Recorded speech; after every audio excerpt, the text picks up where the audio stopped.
સુરતના અડાજણમાં ઓપરેશન સિંદૂર દરમિયાન પાકિસ્તાનને જડબાતોડ જવાબ આપનાર સેનાના સન્માનમાં ભવ્ય ત્રિરંગા યાત્રા યોજાઈ હતી। ઓપરેશન સિંદૂર દરમિયાન પાકિસ્તાનને જડબાતોડ જવાબ આપનાર સેનાના સન્માનમાં સુરત શહેરના અડાજણમાં ત્રિરંગા યાત્રા યોજાઈ છે।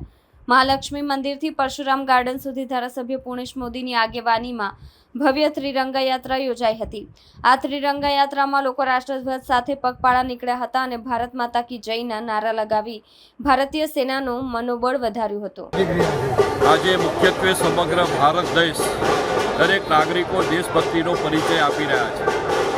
ભારતભરની અંદર આજે અમારા અડાજણ વિસ્તારમાં ખાસ કરીને આદરણીય પ્રધાનમંત્રી શ્રી નરેન્દ્રભાઈ મોદી સાહેબ જે મોદી સરકારની આતંકવાદ પ્રત્યે ઝીરો ટોલરન્સની નીતિ છે, જે આતંકવાદ સામે માનવતાવાદનો પ્રગટ સંકલ્પ છે, એ માટે તેઓ રાત દિવસ એક કરીને આ રાષ્ટ્રને આતંકવાદમાંથી મુક્ત કરવા માટે જહેમત ઉઠાવી રહ્યા છે।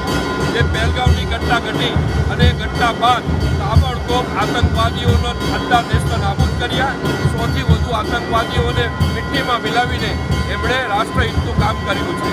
એટલે આ કામ કરવા માટે જે આપણું સૈન્ય જે છે, એરફોર્સ છે, નેવી છે, બીએસએફ છે, આપણું આર્મી છે અને આપણી ઇન્ડિયન એરફોર્સ છે, આ બધા જ લોકો જે પોતાનું શૌર્ય પરાક્રમ સાહસ બતાવ્યું છે, તો નાગરિકો પણ આ સાહસને બિરદાવે, નાગરિકો પણ એને સેલ્યુટ કરે। નાગરિકો આજે આખા ભારતના સૈનિકોની સાથે ઊભા છે એ પ્રતિનિધિ કરાવવા માટે અડાજણ વિસ્તારમાંથી આજે તિરંગા યાત્રા આપણે કાઢી રહ્યા છીએ।